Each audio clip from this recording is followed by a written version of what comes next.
Welcome back to Redemption in Amore, our ongoing saga of heartbreak and healing.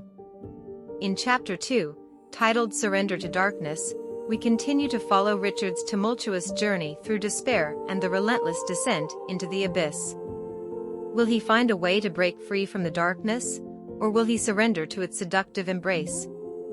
Join us as we explore the depths of his struggle and the flicker of hope that refuses to be extinguished.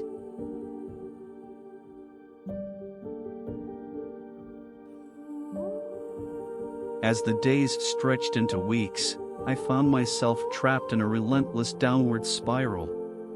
The flicker of hope I had glimpsed was quickly extinguished by the overwhelming weight of my despair.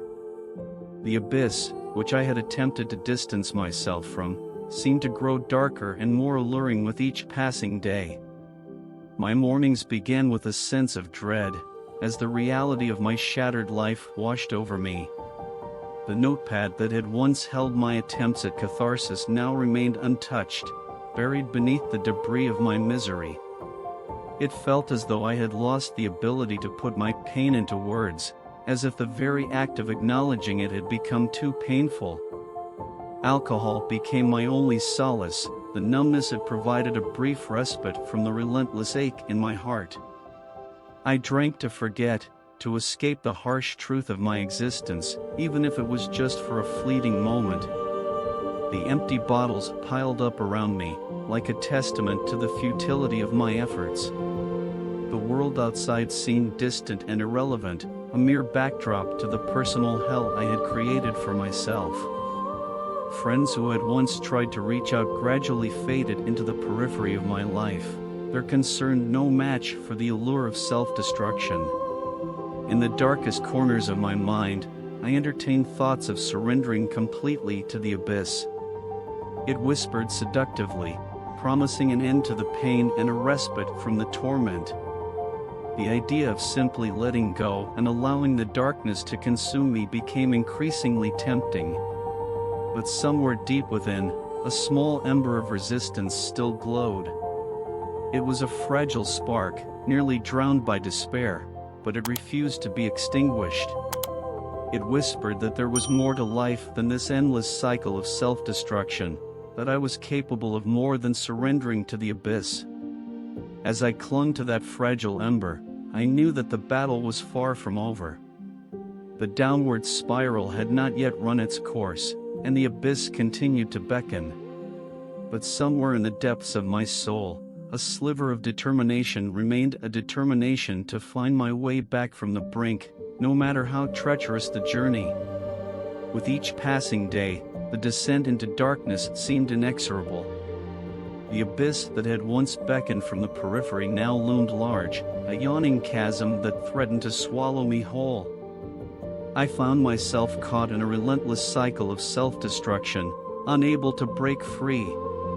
My days blurred together in a haze of alcohol and despair. The notepad that had briefly served as an outlet for my emotions lay abandoned, its pages empty, much like my soul. I had lost the ability to articulate the pain that gnawed at me from the inside, drowning in a sea of self-pity. Nights were the worst. As the sun dipped below the horizon, I sought solace in the embrace of a bottle. Each sip was a temporary reprieve from the torment, a fleeting moment of oblivion. But the numbness it offered was always short-lived, leaving me more desolate than before. The world outside continued to recede into the background. Friends who had once tried to intervene now watched in helpless despair as I spiraled further into darkness. Their voices, once filled with concern, had grown faint, drowned out by the clamor of my demons. The abyss whispered to me in my loneliest hours, its promises of oblivion becoming increasingly alluring. It told me that there was no way out, that I was destined to be consumed by the darkness that had taken root within me. And at times, I believed it. But even in the depths of my despair, a tiny voice of resistance refused to be silenced. It reminded me of the daughter I had lost, the love that had been torn from me, and the dreams I had abandoned. It told me that I still had a choice, that I could either surrender to the abyss or fight for a chance at redemption. As I clung to that fragile glimmer of hope, I knew that the battle was far from over. The darkness threatened to overwhelm me, but I was determined to find my way back to the light, no matter how distant it seemed. Amidst the chaos of my downward spiral, echoes of betrayal reverberated through my thoughts like a haunting refrain. The image of Natalie, the woman I had loved with all my heart, wrapped in the arms of my former friend, Kevin, haunted my every waking moment. It was a betrayal that cut deep, leaving wounds that festered and refused to heal. I couldn't escape the mental image of them together, a cruel reminder of the love that had been torn from me. How could Natalie, the mother of my child, have moved on so quickly, and with someone I had considered a friend? The pain was a relentless weight that pressed down on me, driving me further into the abyss.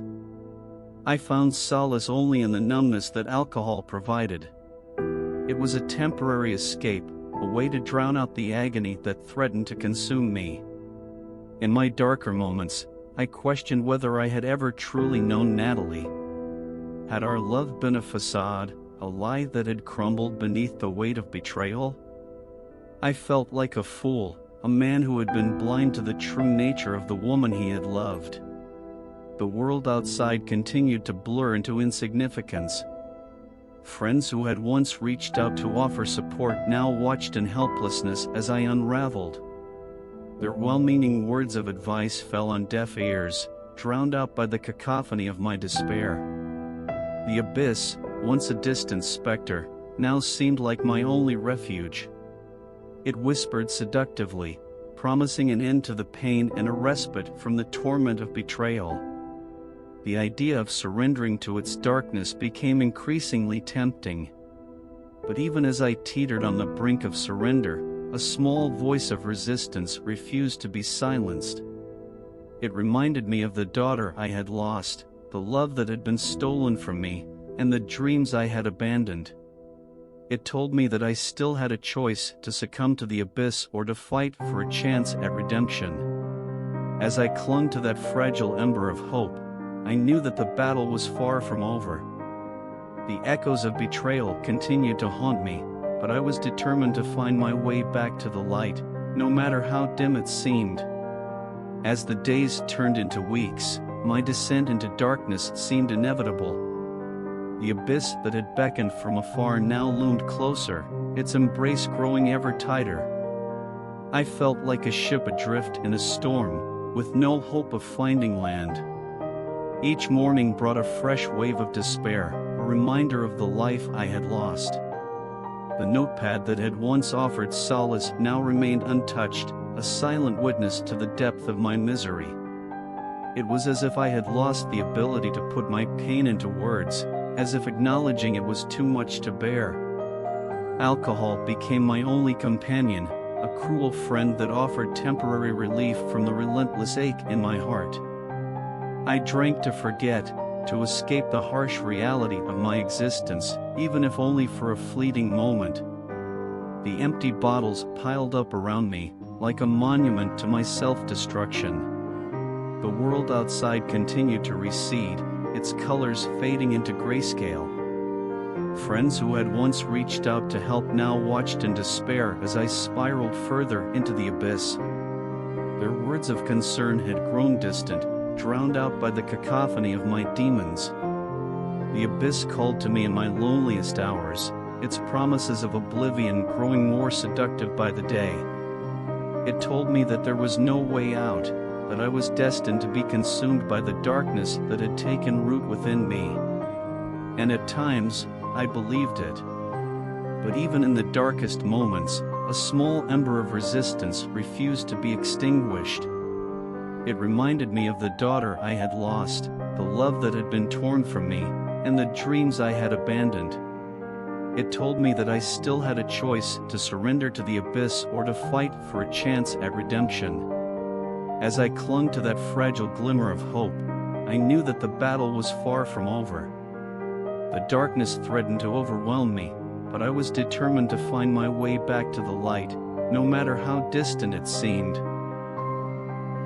Thank you for joining us for Chapter 2 of Redemption in Amore, Surrender to Darkness. If you've been touched by Richard's journey and want to see how it unfolds, be sure to like, subscribe, and hit that notification bell so you never miss an update. Stay tuned for more gripping tales of heartbreak, resilience, and the enduring power of hope in Redemption in Amore. Until next time.